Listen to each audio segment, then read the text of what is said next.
Ron DeSantis busts the big tech monopoly.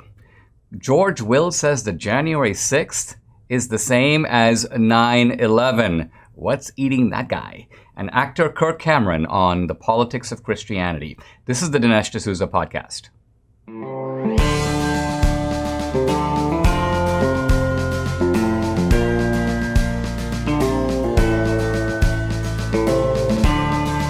America needs this voice. The times are crazy. In a time of confusion, division, and lies, we need a brave voice of reason, understanding, and truth. This is the Dinesh D'Souza podcast.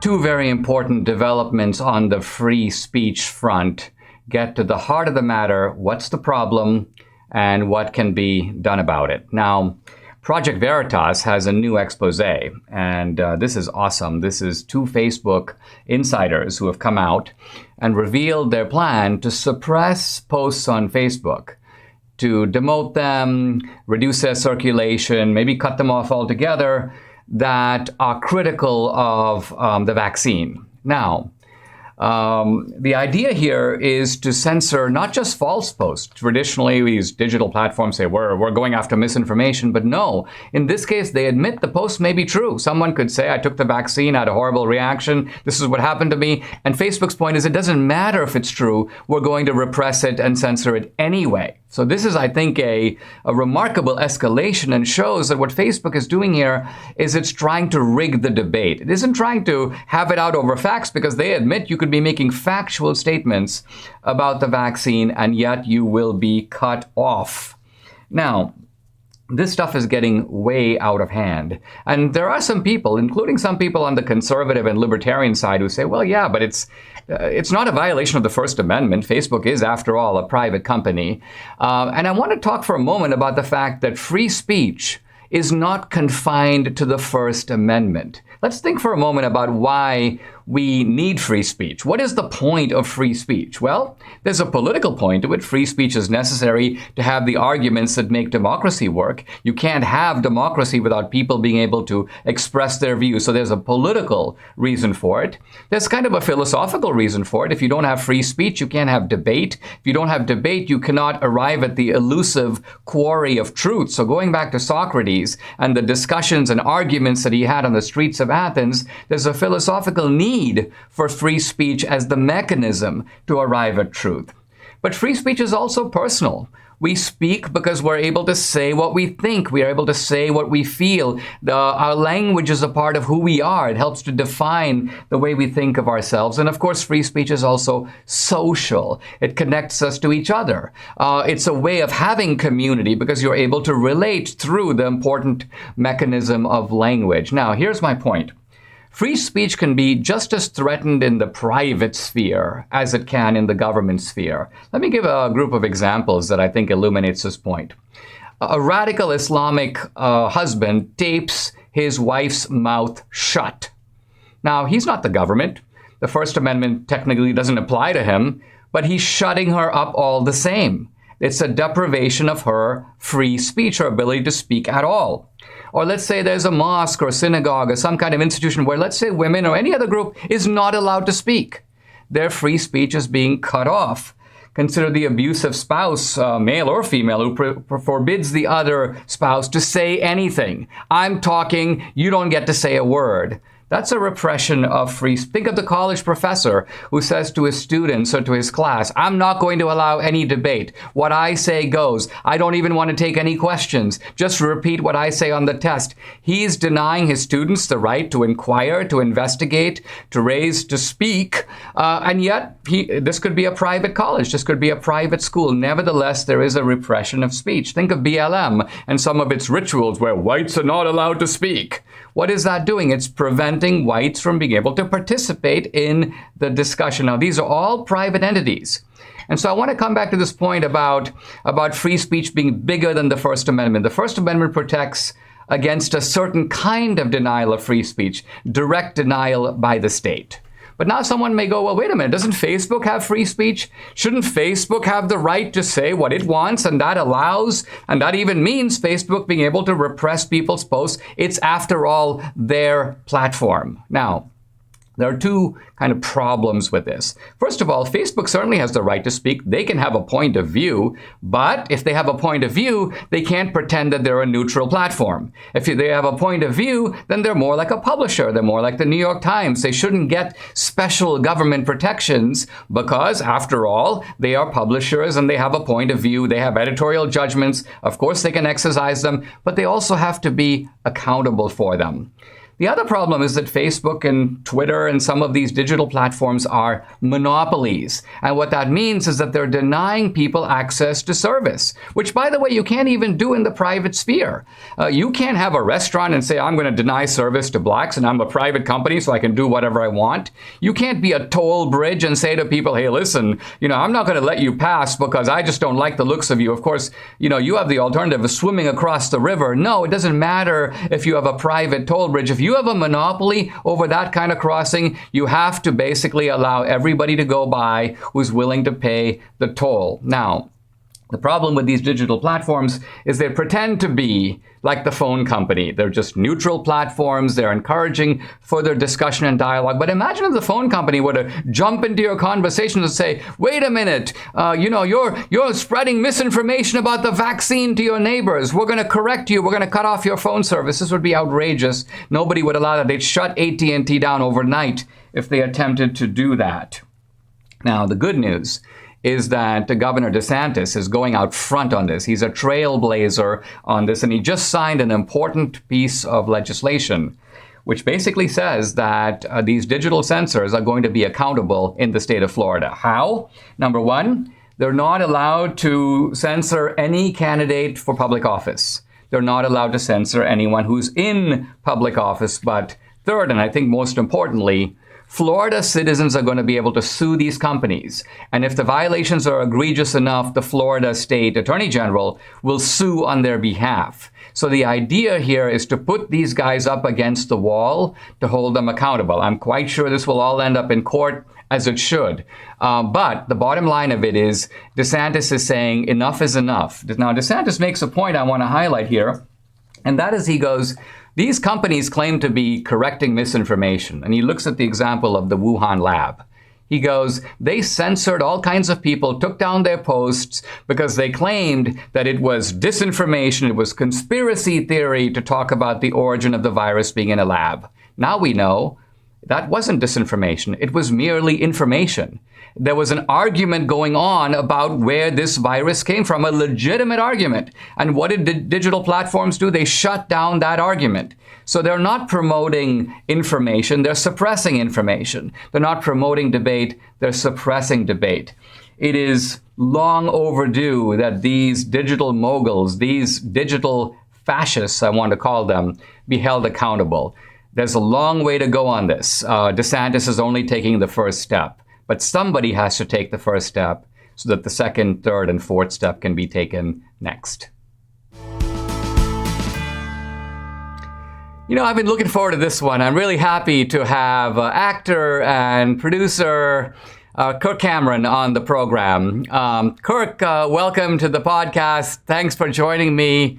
It's kind of funny. I see you sitting outside. Are you sitting in some sort of a fireplace or a campfire pit? Where are you sitting? I wish I was in Yosemite, California, but I'm actually just in my backyard. And yeah, I've got a fire pit in my backyard and an American flag. And this is where I've been spending the last 100 days live with tens of thousands of people for something called the American Campfire Revival. And I'm hoping to call people back to the original American covenant, those unknown sacred promises that our founders and forefathers and mothers made with God and one another. I want to talk to you about that. I'm actually kind of chuckling as I see you because the last time we were together, this was now, I think, right before the election, if I'm not mistaken, in California in one of those mega churches, and there were all these pastors on the stage, and then you said, and now to do our concluding prayer, I'm going to call upon Dinesh, which totally took me kind of by surprise. Why did you ask? Why did you choose me to do that? And I've never been asked to do something like that before. Good question. And I'm, first of all, you were so gracious to oblige and to go ahead and to pray. And for many of us, we've admired you. We admire your intellect. We admire your honesty. And what many people, I think, are not as familiar with is what a deep man of faith you are and the beautiful way in which I've heard you express it. And so while people are used to hearing pastors pray, they're professional religious people, and that would have been appropriate. I thought it was just refreshing to hear you speak in a category, in a lane that not as many people are familiar with. And I'll tell you what, the pastors in the room all went, "Whoa, my goodness!" Well, I feel like I just got schooled by Dinesh D'Souza on how to pray. That was beautiful and powerful. Well, I was very honored and moved to be able to do that. Let's talk about the covenant that you mentioned. We're 100 days or so into this Biden administration. Do you see this administration as sort of violating some sacred covenant? So say a word about what you mean by the idea of covenant. It's obviously a biblical or scriptural term. Are you talking about just a covenant with God, or also a mutual covenant? Well, so great word, covenant. We don't use it in our lexicons today. However, we think of the Bible, we think of the Abrahamic covenant, or we think of the covenant Moses made with God. And then, of course, we talk about the new covenant with Jesus. Well, when we make sacred promises with God or with one another, we can talk in terms of the marriage covenant, that sacred promise, or the family covenant where we covenant to raise and train up our children. We also have church covenants and civil government covenants, promises that are made and meant to be kept at all costs. Well, our founding fathers and mothers understood that it's this nature of sacred obligation and self-government that was absolutely necessary for a free society to flourish. And so what I've been doing is learning about this. I need to be a student who doesn't think he knows everything, who's not just going to turn on Fox News or CNN and get all my information there, but go back and talk to the people that actually built this place. And what you'll find is that they said faith and morality, character, virtue, self-government is absolutely essential. If we don't do the right thing from the heart because we want to, and we love our neighbor as ourselves, and we honor God with all of our heart, this whole freedom experiment's not going to work because people are going to just do the wrong thing and take advantage. So I've been calling people to pledge to renew what I'm calling the original American covenant. This is something that I made up, and tens of thousands of people have been signing it as a family, and it's affirming and dedicating and renewing and promising and committing to get back to those essential principles so that we can leave some freedom and prosperity for our children and our children's children. Now, isn't the idea of covenant, in a sense, dependent upon two people who presumably are people of honor, because when you make a pact like this, it's sort of a sacred pact, right? Yes. And it's also based upon the idea, well, Martin Luther King used the phrase, the beloved community. So the idea of a covenant is to create a community. And my question is it the case that in the environment we're in today, the politics of division, people are being thrown off digital platforms, people are being fired for saying the wrong thing at their jobs, it seems like we are very far away even from the idea of being a community, let alone creating any kind of covenants. It almost seems like we have to be on our guard because the other side is sort of out to get us. Oh, my goodness. I mean, you're saying the very thing that all of us know in our hearts is true. We see it with our eyes. We don't have to just believe a report about this. We're watching it in our own families. We're watching family members cancel one another. We're seeing relationships being split apart over issues that we know are coming from propaganda machines. And we, it seems like we're being told more and more not to think for ourselves, but just to believe the narratives that other people give to us. And so this idea of getting back to the one true source of information and fact, and the one lens through which we can look and see the truth from the lies, And that is the truth of God and the truth of his word. This is the very essential ingredient for making our country work. And I have to start with in my own heart, right? I've learned from my forefathers and foremothers in this country that the solution is an inside-out solution. It's not coming as a solution on Air Force One, whether it's Trump or Biden or whoever the next guy is. It's coming from the power of God first working in my heart and yours, and then it begins to gradually work its way out, kind of like the way leaven works its way through the whole lump of dough. It changes my heart, then the goodness of God changes my marriage, and then my marriage can change the environment of my home, and now we can begin to heavenize our communities and our nation and the whole world. That's the key, inside out. And that starts with covenanting with God and with one another to do the right thing. Let me ask you this. I mean, that's actually very touching, and I agree with everything you said. But it seems to me that this is the very opposite of the strategy that's being deployed against us. Yes. In other words, the strategy being deployed against us is from the top down. It's very powerful people in government, in the FBI, in the media, in the digital media, coordinating their efforts. So what makes you confident that a sort of bottom-up revival that is sort of one by one from the inside out, as you describe it, how is that going to somehow break this top-down monopoly that is trying to impose itself on us from above? Well, the reason that I have confidence that is going to work is because that's the only way that it's ever worked in history, from what I understand. It's always a minority of people.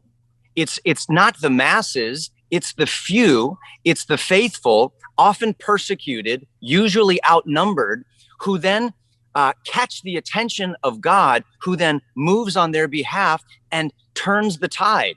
That was the case in nations all over the world, all throughout history. And in fact, it's been the case here in this nation. And we've seen a great awakening. We've seen a couple of great awakenings. And that's what I'm praying for, is revival. That's why I've got this shirt. I don't think we're getting out of this top-down totalitarian strategy apart from revival. That is life flowing back into the hearts of individuals. And this life comes from heaven when we turn our eyes to the one who gave us life and who came to purchase our freedom by laying down his life for you and me. When we come back in a moment with Kirk Cameron, we're going to talk more about this issue of revival in America. I also want to talk a little bit about the politics of Christianity, and I want to ask Kirk what movie projects he's working on now. We'll be right back. Mike Lindell has paid a high price for speaking out about his beliefs, not just his political beliefs, but also his faith. Here's a clip I'd like you to see. Listen. Remember the hostile response you got when you stood up in Washington, D.C. And I encourage you to use this time at home to get back in the Word, read our Bibles, and spend time with our families. You would think I, shot a bunch of people or something. PR stunts like Mr. Pillow coming out and giving a plug for his company. And then when you got the MyPillow guy getting up there talking about reading the Bible. The best thing that we can do is support this guy, and fortunately we can do it by buying his great products. Now, his classic product, MyPillow. For a long time I thought a pillow is just a pillow. There's nothing special about a pillow until I discovered MyPillow. Now, what Mike Lindell taught me is that a pillow, like a watch or a phone or a car, can be a work of art. These pillows won't go flat. You can wash and dry them as often as you want, and they maintain their shape. They're made in the USA. For a limited time, Mike Lindell is offering his premium MyPillows for the lowest price ever. You can get a queen-size premium MyPillow for $29.98, regularly $69.98. So that's a $40 savings. King pillows are only $5 more. All the MyPillow products, 10-year warranty, 60-day money-back guarantee. By the way, deep discounts on all the MyPillow products, the Giza Dream bed sheets, the MyPillow mattress topper, MyPillow towel sets. So call 800-876-0227 or go to MyPillow.com and use promo code Dinesh. I'm back with actor and producer Kirk Cameron. Kirk, in a sense, what you were talking about, I think, is the example of the early Christians, because they were a small group. And they focused on, I would say, holiness and community and revival. And they were persecuted. And that's where I wanted to go. Do you think that we might be moving into an age in which being a Christian is going to be a badge of dishonor. It's going to be something that makes us a target in a radical secular environment that sees Christianity not only as something to be marginalized, but as the enemy. Well, if history is an indicator of what we have to look forward to, then yes, but it doesn't have to be that way. We see revivals where Christianity became the dominant culture shaping force in a culture. It became the air that they breathed. It became the water that they drank, so to speak, and it provided flourishing for all people. Even those who did not agree with the concepts of Christianity personally, they wanted to live in those cultures because that was the view that said that all men are created equal and that they're made in the image of God and they're not to be abused because they're different. This is why everyone wants to come to this country. However, if we remove God from the equation, something will fill the vacuum, and ultimately it will be a totalitarian regime. If we don't understand that, history tells us that those people of faith will become not only marginalized, but they will become demonized. And we're seeing that happen in other countries all over the place, right? I mean, look at what's going on in China with religious groups there. Look what's going on and has gone on all throughout Europe. Look what's going on in Canada. We have friends who are ministers in churches being arrested, and people even in our country who are being called the enemy. And some of the descriptors are those evangelicals, those Christians, those people who propagate ideas that are dangerous. And so this shouldn't surprise us. You know, if you get arrested for your faith, you're not going to go down as a good guy who was doing the right thing and got put in jail. You will be called a lawbreaker. You will be called a criminal. You will be called dangerous. That's always how it is. However, I think this is only happening because we in the family of faith have failed to apply the faith to all aspects of culture, including civil government. When we divorce our faith from the responsibility to take leadership, not only in our families and in our churches, but also in our school boards and in our city councils and in our state and national governments, then we will be ruled by our lessers, people with worse ideas that long for power and control, and they will want to take those who are in opposition out first. And that's always been the committed members of the family of faith. It's always so striking to me that the left, they use their megaphones of culture. They use the media. They use the digital platforms. They use, of course, the kind of visibility of Hollywood. Now, the church is such a powerful megaphone unto itself. But it seems to me a lot of pastors, not all, because I saw a couple of exceptions on the stage I shared with you, but in general, a lot of pastors are kind of scared to go down the political road. They don't even apply the moral teachings of Christianity. They're scared of their own, the man in the pew. And my question is, are you calling upon pastors to step forward and be fearless in the way the early Christians are, so that this megaphone can be used ultimately for the healing of the culture? Absolutely. I mean, Dinesh, we're cut from the same cloth. This is absolutely what we need to be doing. That's why. I mean, we could go down so many avenues here to talk about this, but it's interesting. You're right. Ministers within the church have got a sphere of sovereignty to speak on the issues of faith and truth and morality, which ultimately will shape the culture. Somebody's values will shape the culture. And those who are in opposition to our values are smart. They're using all of the megaphones available to them because we have abandoned those. We have failed to get into politics and failed to have large networks and media companies, and that's beginning to change. And so I'm thankful for that. Necessity is the mother of invention, they say. And so now we're beginning to see people of faith saying, wow, we've really dropped the ball. We need to catch up and begin to do what you're doing with this podcast, Dinesh, and what other people are doing. I just watched the movie Gladiator the other day. I can't believe it. I'm ashamed to say it's the first time I watched it. What? I watched it with my son.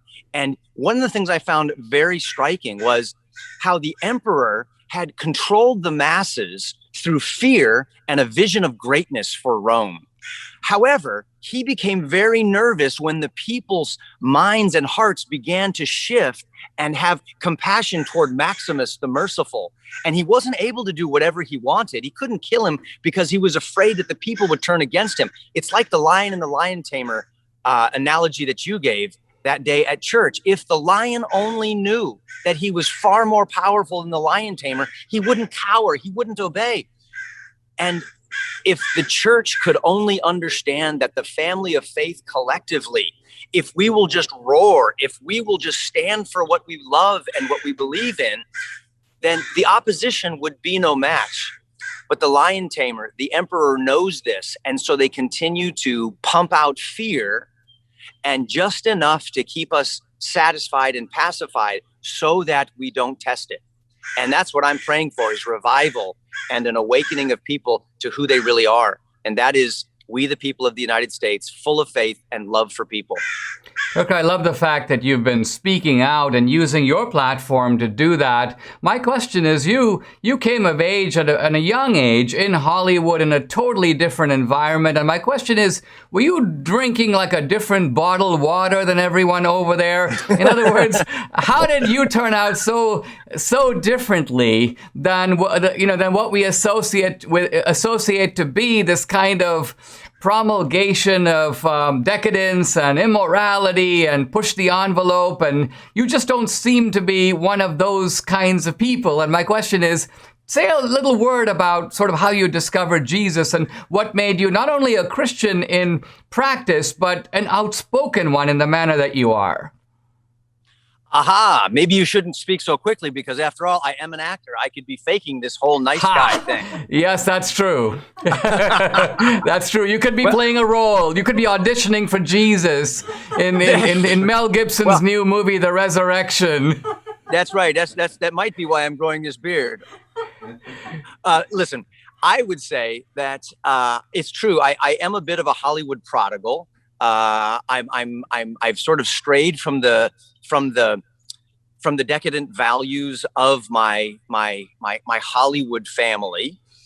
However, I'm very grateful for that. It's not something I ever set out to do. When I was 17 years old, a pretty girl took me to church, and I heard the message of the gospel, which captivated my mind. It captivated my heart. I didn't believe in God, but I heard a message that made me think, maybe we're not here by accident.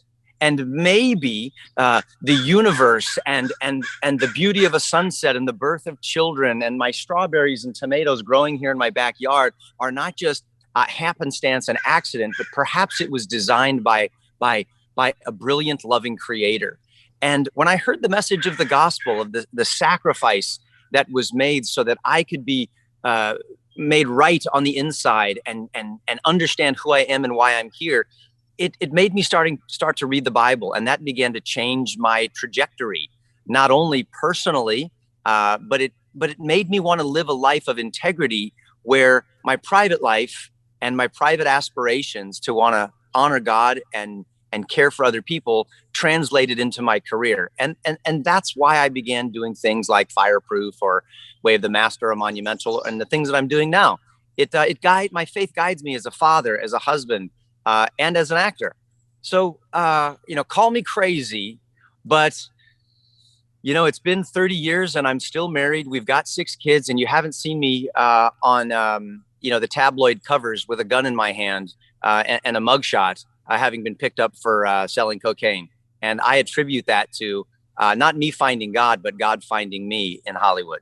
That's amazing. Hey, I do want to mention in closing, you're working with the Kendrick brothers on a new film. Do you want to say a word about that and let us know what to look for or look out for?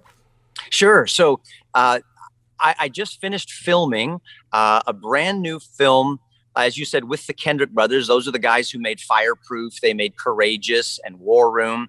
And this is a movie based on a true story, and it's all about the value of life in the womb and about the beauty of adoption. Based on a true story, it's an emotional roller coaster, has lots of action and humor. It's coming out in the theaters this time next year, And I think you're really going to love it. Can't wait. Kirk, thanks for joining me on the podcast. This has been terrific. Oh, it's an honor to speak with you and to be on the show. Thanks for having me. Are you thinking of replacing your carpets due to pet stains and odors? Hey, you must try Genesis 950. The reviews are incredible. This is one product that actually works. With water, it breaks down the bonds of stains and odors so they are gone for good. Its antibacterial component removes pet odors from carpet and padding. It can be used in a carpet cleaning machine, and it's green, so it's safe for your family and pets. Genesis 950 is made in America. 1 gallon of industrial strength Genesis 950 makes up to 7 gallons of cleaner. But Genesis 950 is also great for bathrooms, floors, upholstery, and grease stains. Debbie uses it to clean the kitchen. And when I got chocolate on the couch and on my pants, Genesis 950 took it right off. Genesis 950 has great customer service. Order 1 gallon direct at genesis950.com. You'll get a free spray bottle, free shipping, and a $10 coupon code using the code Dinesh. That's genesis950.com. Coupon only available for 1 gallon purchase. Genesis 950. It's much cheaper than replacing your carpets or your pants or your couch. What is up with George Will? This once prominent columnist in a recent interview with George Stephanopoulos made the amazing assertion that January 6th needs to be seared or emblazoned on the American mind and conscience in pretty much the same manner as 9/11. Listen. I would like to see January 6th is burned into the American mind as firmly as 9/11, because it was that scale of shock to the system. Is this guy like lost his marbles? I mean, when I think of 9/11, here are some images that are burned on my mind. Buildings falling down, people jumping out of windows, charred remains, no airplanes in the sky, an eerie calm. And quite frankly, when I went to go on Bill Maher's show, an empty chair for Barbara Olson. Why? Because she couldn't be there. Why? Because she was killed in 9/11. Now, what bespectacled fool, what owlish idiot could take that, almost 3,000 people dead, and compare it to January 6th? Where is the moral equivalence, George Will?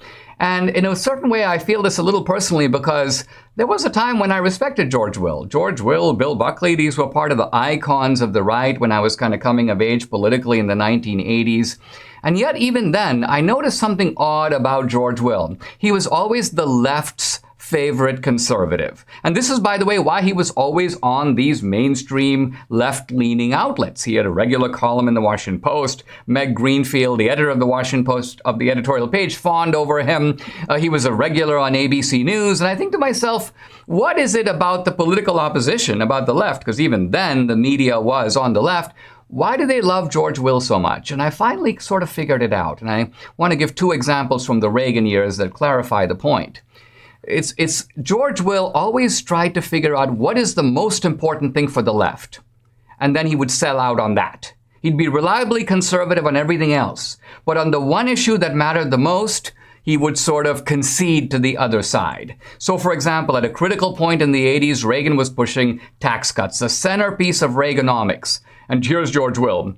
I think tax cuts are very irresponsible. They're going to contribute to the deficit. They will ultimately, they're burning the brand of the Republicans as the party of fiscal responsibility. So on the issue that the left cared about, they were trying to torpedo the Reagan tax cuts. Will takes their side. He's reliably conservative on everything else, but on the thing that matters, he surrenders. And then a little bit later, Reagan proposes missile defenses, by the way, which were critical to bringing the Soviet Union down.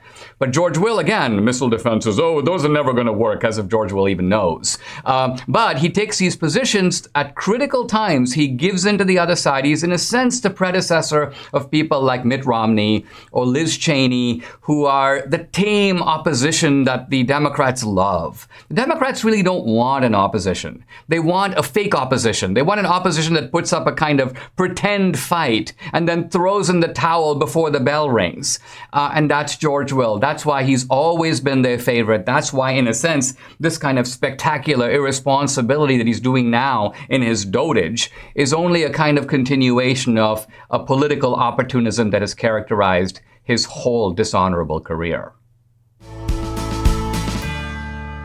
Debbie and I have gotten to know Dr. Douglas Howard, who founded the company Balance of Nature. Now, this is a remarkable guy. He convinced us we're not eating enough fruits and veggies, even though we thought we were. You don't need to eat the stuff you don't like. Turn to the Balance of Nature solution instead. Can you imagine how you'd feel if you were eating 10 servings of fruits and veggies every single day? Debbie started first, and I'm now doing it too. We take 6 daily capsules and we're set. We get all vital nutrients sourced from 31 fruits and veggies every day. Debbie, by the way, also swears by the fiber and spice powder. She says she's never been more regular. Join us and experience the Balance of Nature difference for yourself. For a limited time, all new preferred customers get an additional 35% discount and free shipping on your first Balance of Nature order. Use discount code AMERICA. Call 800-246-8751 or go to balanceofnature.com. Don't forget to use discount code AMERICA. You know, we are so familiar with the pomposities of the left, their cliches, their authoritative assertions, and we sometimes don't think about them. We are so used to hearing them that we kind of assume that there must be truth to them. And yet I think one of the critical skills we need to develop is to scrutinize what they're saying and recognize how absurd, how preposterous, how unhistorical and illogical what they're saying truly is. I was just looking at a column written by Matthew Dowd. By the way, Matthew Dowd has worked for both Republicans and Democrats. He's sort of one of these Washington establishment types. And he has an article, well, the title kind of tells you the whole story. Us white male Christians need to step back and give others room to lead. Now, the core of his argument, and I'm not going to read the kind of critical line because it's delivered with the kind of know-it-all aplomb that is intended to make you go, oh yeah, that's obviously true. Well, here we go. In the great span of world history, he writes, nearly all change and progress has come from an underserved and out-of-power group pushing, prodding, and pounding on those who hold power to expand it to include a wider and more diverse population. I want to think for a moment, is that even true? Is it true that in the great span of history, nearly all change and progress has come from marginalized outgroups pushing and demanding this kind of change? Well, let's start with some important change occurring in non-Western cultures. The Hindus invented the number 0, obviously a critical advance in human civilization. Did this come about by sort of lower class Hindus saying, you know, give us 0, we demand 0, we're not leaving until we get 0? No, some clever mathematician thought about 0, and there we have it. The Chinese invented the compass. They also invented printing. Those inventions, when they came to the West, had a transformative impact. Who can deny that they've contributed to progress? Now, were there marginalized peasants who organized rallies or sit-ins? We want printing. Please invent the compass. No, none of that happened. Progress occurs in a completely different way. Think about the invention of philosophy. The invention of philosophy on the streets of Athens. That didn't come about by any marginalized groups doing anything. The rise of Rome, which brought laws and aqueducts and the concepts of citizenship. The rise of Christianity and the spread of it, which came through the conversion of the Emperor Constantinople. The Renaissance, the great advances in literature and painting, which came really through the economic sponsorship of the Medici family. Think of Newton's theory of gravity and all the inventions that came out of that, from man's ability to go to the moon. Even think about political events. Think, for example, about the Civil War. The Civil War was a white man's fight. Yes, there was a black regiment, but by and large, these were whites in the North fighting whites in the South. Why? Because the slaves were not in a position to get their own liberation. It had to be, in a sense, done by somebody else fighting and dying on their behalf. Even the Civil Rights Revolution, we think about, was it the case of marginalized groups pushing? Not really. Because when you think about it, if there was an intellectual argument against segregation being made by Martin Luther King, where was the intellectual argument on the other side? Who would you identify as the champion of the segregationist cause, telling Martin Luther King, you fool, you don't know what you're talking about? Think about it. There was none. Why? Because the segregationists at that point were in retreat. Martin Luther King had favorable media coverage. He had the sponsorship of the authorities in Washington, D.C. Even before Martin Luther King, when they were desegregating the Eisenhower, the president, a Republican president, sent in the 102nd Airborne and told the local segregationists, step aside, this black kid is going to attend this public school. The bottom line of it is this wasn't merely a case of outsiders pushing in. This was a case of the establishment, you might say, taking a position. Think about the defeat of Nazism, the defeat of communism. None of this produced by marginalized groups. It was produced by very powerful groups saying, hey, listen, Soviet Union, you can build missiles, but we can build more missiles. Or listen, Hitler, you can amass massive power, but if you do, we will amass greater power on our side to smash you. So the bottom line of it is when we look at the great sweep of human history, yeah, there are occasional cases where outsider groups are able to sort of push their way in, and there's nothing wrong with that. But what I'm getting at here is a supposedly intelligent person making a generalized assertion about change and progress, which when you test against experience, you realize, no, actually, in most cases, change and progress, at least progress for the better, does not occur that way at all. As leftist pressure mounts for student debt forgiveness, more stimulus checks, expanded unemployment benefits, a $2 trillion infrastructure plan, these Biden people are really going bonkers. The question comes to mind, who's going to pay? What's the economic impact? Clearly, the Biden guys think they're playing with monopoly money. Now, for years, actually decades, I never invested in gold, just the stock market.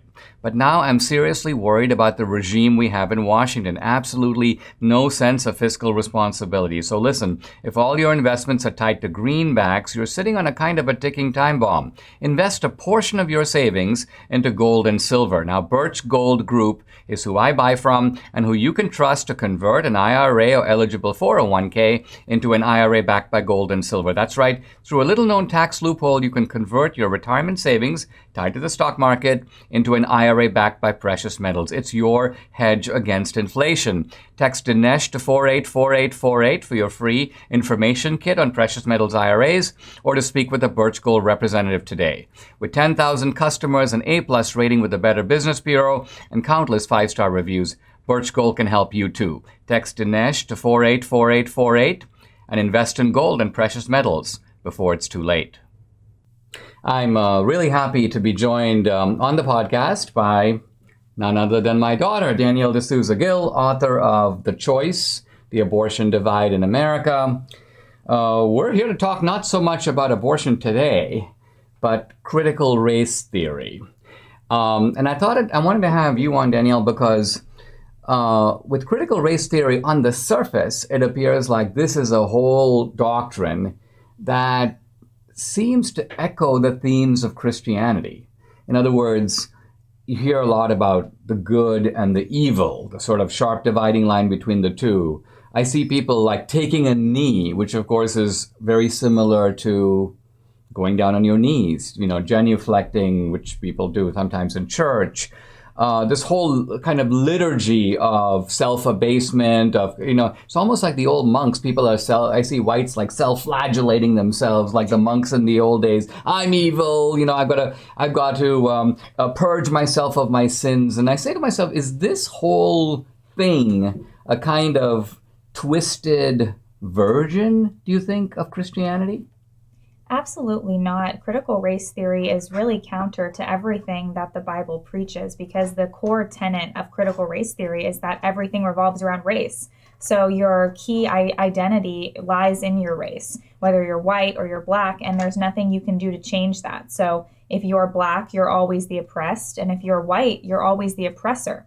So that's not what the Bible teaches. The Bible is about redemption, and in critical race theory, it's non-redemptive. So no matter how much repentance you do, you can never become the oppressor if you're the oppressed. You can never reverse those roles. If you're the white person, you always have to be guilty for being white, for example, even though there might be nothing that you did wrong. Let's start by putting that into slow motion, because you've actually raised like 4 or 5 key themes. I want to highlight them one by one. The first one is you are your race. Now, people are so used to thinking of that, they think, well, I'm black. What else do you want me to be? My question is, what is it about kind of embracing your identity and seeing your race as central? What is there about that violates the spirit or the letter of the Bible?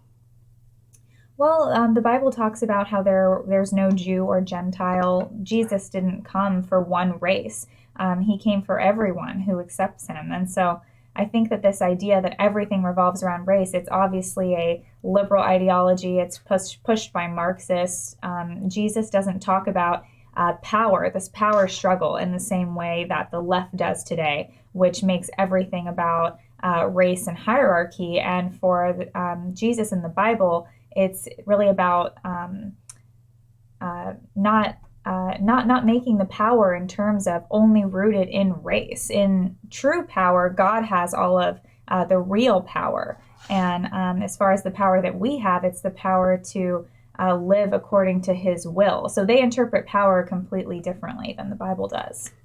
Let's talk about this idea of collective guilt, collective shame, collective obligation, collective victimization. Now, I assume that you can have collective victims, right? The Jews were collectively the victim of Hitler. So there's nothing wrong in talking about a group being targeted on the basis of race. But what's interesting to me is that today, we're not talking about the victims. We're talking about the great grandchildren of the victims. So in other words, there's a sense here of sort of victimization passed down, and even more invidiously, of the victimizer status passed down. So all kinds of people who had nothing to do with these original crimes, have no personal culpability for them, are drawn into them and are asked to sort of repent for something that they didn't do. Isn't that a flagrant betrayal of the fundamental biblical core that you're accountable for yourself? You're your own soul. You repent for what you did. You're not repenting for other people's sins. The only person paying for other people's sins is Jesus on the cross, right? Exactly. And it's not even enough to them if you apologize, if you repent of something, if you are not racist. That's not enough for them. They have like an agenda that's always on the offense. So they wanted to make it, they want to make it perpetual, where even throughout the schools, throughout politics, throughout everything, it's always about how can we use race to our leftist ends. So there's never an end to it. It only continues in their direction to use it for their political goals. And is that because if there were an end to it, in a sense, their politics would grind to a halt? In other words, the whole business of transferring wealth and transferring privileges and resources, and not to mention the middleman industry of race activists who sort of live off of this, there's no way they can allow that to end. It's kind of like a guy who wants to make his own job obsolete, right? He's going to oppose every measure that puts himself out of business. Right, and the Democratic Party has really made their entire constituency, they've put it all together based on race. And a lot of the time, their ideas wouldn't even get through if they weren't constantly using racism as a way to divide people, as something to throw at people on the right, even though most people don't even probably believe a lot of the things that they're saying, but they want to force it on you. They want to cancel you and make it so that their woke ideology is forced on you. Because if it wasn't forced on us, a lot of people wouldn't even follow it. You mentioned the key word divide. Isn't it true that this politics of division is going back to Marx, right? The proletariat on the one side and the capitalist class on the other. Now we have a racial version of that. But the politics of division seems intrinsic to all this, so far from creating a single kind of beloved community, to use Martin Luther King's famous phrase. The idea here is to drive a wedge, right? To make people into your enemies, to treat them as they're the evil ones and isn't the Christian idea, by contrast, that the line between good and evil runs through every human heart? Absolutely, and they have no goal of actually bringing about peace, of actually loving your neighbor, or any of those things. Their goal is to actually out your neighbor, say your neighbor's racist, tell them that they showed up at the Capitol They don't follow anything as far as actually bringing about concrete change. If they really cared about a lot of these minority communities, they would want school choice. They would want to make it so that people have more opportunity. They wouldn't constantly be focusing on division, but they thrive on division. And oftentimes that's the platform that they run on in order to win elections. We're going to come back in a moment, and I'm going to talk more about why Christians get sort of suckered into this. They think of critical race theory as somehow congruent with, maybe even an expression of Christianity. So I want to ask you about that when we come back. What does it take to get a good night's sleep, a good pillow, and also good sheets? Mike Lindell has both. He's come out with the world's most comfortable bed sheets. He found the best cotton in the world in a place where the Sahara Desert, the Nile River, and the Mediterranean Sea all come together to create the ideal weather conditions for growing cotton. His new Giza Dream bed sheets are made with this long staple cotton, and Mike guarantees they'll be the most comfortable sheets you'll ever own. The first night you sleep on those sheets, you'll never want to sleep on anything else. Now, the Giza Dream sheets are available in a variety of colors, and like all of Mike's products, 60-day money-back guarantee, 10-year warranty. Right now, buy one, get one free by calling 800-876-0227 and use promo code Dinesh. For a limited time, buy one, get one free. Call 800-876-0227 or go to MyPillow.com. Make sure to use promo code DINESH, Dinesh. I'm back with Danielle D'Souza Gill, author of The Choice, and we're talking about Christianity, critical race theory.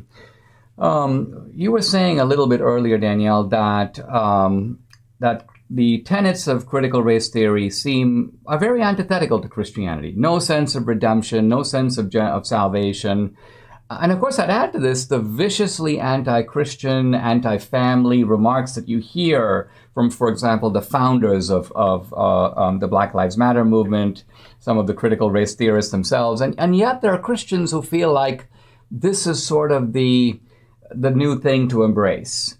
It's been a divisive issue in a number of the churches. I think you've been telling me about your church where there's a little bit of tension around this issue. My question is, what is it about this that draws Christians into it? And then we're going to talk about one prominent Christian who seems very much to be suckered by all of this. Well, oftentimes there are people on the left who make it their goal to say, how can I explain how critical race theory or anti-racism goes along with Christian doctrine? And they really make it their goal to say to other Christians things that make them feel guilty, that make them feel like a bad person if they don't support Black Lives Matter, the organization. And a lot of the time, our side doesn't make it a goal to really get across our message of saying this is why it's wrong. This is why it doesn't align with the Bible. We often say that, we shouldn't be too involved in politics. A lot of right-wing pastors, at least, don't bring politics into the pulpit, but a lot of left-wing pastors do. In fact, they make their entire sermon around politics. They fly, rainbow flags and Black Lives Matter flags, and they have signs that are all about politics on their churches. But a lot of right-leaning churches don't do that. They really stay away from politics. So I think that they've been just making a really concrete effort to make their arguments, and we haven't done that in the church setting very often. How does Christian teaching, the theology of Christianity doesn't seem by itself political, right? In other words, you confess your sin, you ask God for forgiveness, you accept the free gift of salvation. In and of itself, that doesn't seem political. Where does the politics of Christianity come from? In other words, is it the morality of Christianity that leads to politics? How do you think about the relationship between Christianity and politics? Well, when we look at things today, I think we just have to think about how can we apply what we learn from the Bible to how we live today. It's not something that goes into another category. Our faith would influence everything that we do. So when we look at the platform of the Democrats and the platform of the Republicans, we'd see that Republicans are pro-life, for example, and that aligns with the Bible. We'd see that they are the ones who defend religious freedom, and they are the ones who want churches to be able to be open. They want people to be able to express their religious views. The left oftentimes tries to cancel them and make it so that they can't.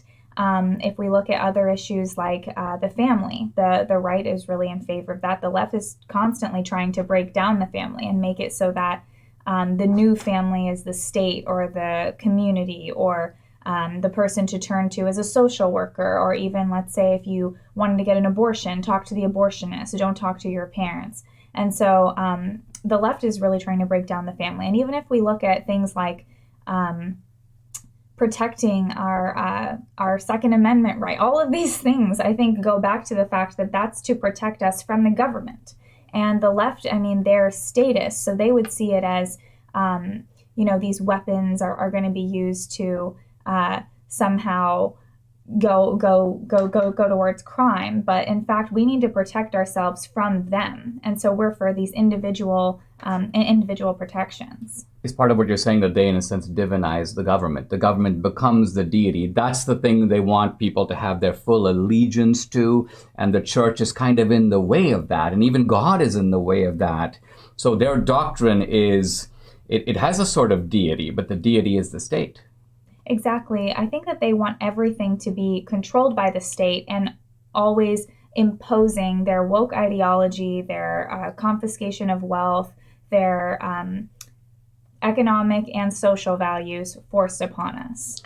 Let me ask about, Tim Keller, a very prominent pastor, author of a very good book called The Reason for God, an important work of Christian apologetics. Recently, he wrote an article in the New York Times in which he basically said that Christianity is not captive, shouldn't be captive of either party. And this, to me, was a kind of surrender, because kind of what he was saying is the Christian is suspended in a kind of look left, look right mode. So I want you to analyze a little bit. I guess what he would say is that the Bible does talk about the family and the preciousness of life, but it also talks about the poor, and therefore there's part of the liberal agenda. Maybe it talks about fighting racism or overcoming discrimination. So to him, he sees biblical principles apparently on both sides of the aisle. Well, how would you analyze and respond to that?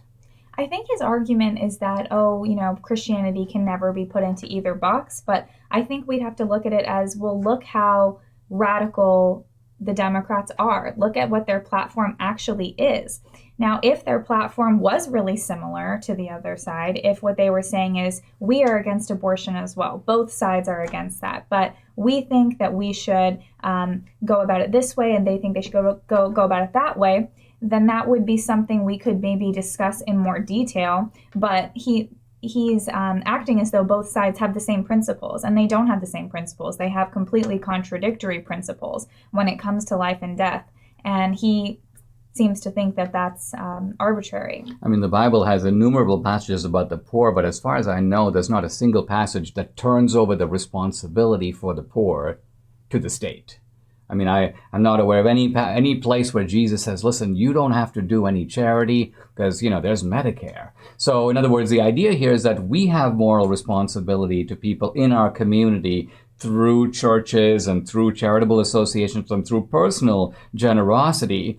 So there might be, I think, a kind of blindness to the distinction between people assuming this responsibility and the coercive arm of the state, which is a whole different matter. Exactly. I think for the left, the state is their church. So they would see it as, we have to force you to donate to this, and then that money can be used for their chosen causes, as opposed to saying, oh, I'm going to choose to donate to my church, which does things that I believe in. They want to stop all of that. Yeah, I think at the end of the day, and I'm thinking now actually a little bit about Pope Francis and what, this guy seems such a departure, for example, from Pope Benedict or even Pope John Paul II. Those popes, I think, saw themselves as the church's missionary to the world. And this guy sees himself as the world's missionary to the church. In other words, bringing secular principles to transform the church, instead of bringing divine principles to transform the world. Danielle, thanks for joining me. This was actually very interesting and kind of gets to the heart of the matter. I've been discussing on the today's episode the politics of Christianity, both with actor Kirk Cameron and with my daughter Danielle. And one of the central Christian ideas, when I want to focus on, is the idea of sin. Sin is a kind of violation, and we typically think of sin as bad stuff that people do. But I think that when we think of morality, morality is actually more than the things you ought to do or not to do. Morality should be seen, and I think in a broader sense, as how it is good to be, and also what it is good to love. So this brings our conduct into this wider perspective of morality as a way of being. Now, what is that way? What is the living the moral life mean? Well, for a Christian, the moral life is living God's way, living out God's plan for us. And so this brings up a kind of startling idea of sin. Sin isn't just a kind of list of bad things. I know that people talk about the 7 deadly sins, and in fact, in the Christian tradition, this concept of the 7 deadly sins goes all the way back to the early Christians. It was, I believe, a 4th century monk who first proposed a list of sins, and then they were modified by the early church into the 7 deadly sins as we know them. It was the philosopher and theologian Aquinas who, in a sense, consolidated these into the deadly sins, and Aquinas called them mortal sins. And by mortal sins, what he means are these are the sins that sort of kill off the soul. These are the sins that are grievous enough that they cut you off, from God. But I think in a broader sense, sin isn't just the bad stuff that we do. It isn't just these 7 things. Sin is really anything that departs from God's plan for us. If God's way is this and we choose to go another way, think in fact about the fall. God gives Adam and Eve an instruction. Eat from any tree, just don't eat from that one. So eating from that one is sin. Why? Is anything wrong with the tree? Not necessarily by itself. But God's way is not to do that. And so if you do it, you are sinning. Now, interestingly, when I was studying Dante's Divine Comedy with a professor at Dartmouth, he raised an interesting point. He asked the class, he goes, what is the one thing that everybody who is in hell have in common? And most of the students were like, they're sinners. And Professor Hollander said, well, that's not entirely right. If they were sinners, that wouldn't be enough because we're all sinners. So what is it that distinguishes those sinners from the sinners who are in heaven? Well, it's the idea that they repented of their sin. They're sinners who regretted departing from God's way and choosing their own way over God's way. It's a very interesting scene in the Purgatorio, the kind of second of the 3-part Dante Divine Comedy, where there's a guy named Manfred who comes up to Dante. And this guy was a notorious killer. He was a soldier. He murdered a whole bunch of people on the battlefield. And you would expect him to go straight to hell. And when he comes up to Dante, he actually doesn't really say anything. He just smiles. He just smiles. And people have wondered, what does that smile mean? Why would this guy smile? And most Dante scholars think that the reason he smiled is because he's sort of saying, hey, Dante, you probably didn't expect to see me here. And here is purgatory, which means that Manfred is actually on his way to heaven. Yes, he has to do some penance in purgatory, but in the end, he will join the realm of the blessed. Why? Not because he wasn't a sinner. He was actually a horrible sinner. But it turns out at the very last moment, just before he died, he sort of reached out his hand to God, and essentially he asked God to come into his heart. And the amazing thing in Christianity is that is all it takes. That's enough. Even after a life of terrible sin, if you turn around and say you're sorry and accept the free gift of salvation, that is the only passport that you need to get into heaven.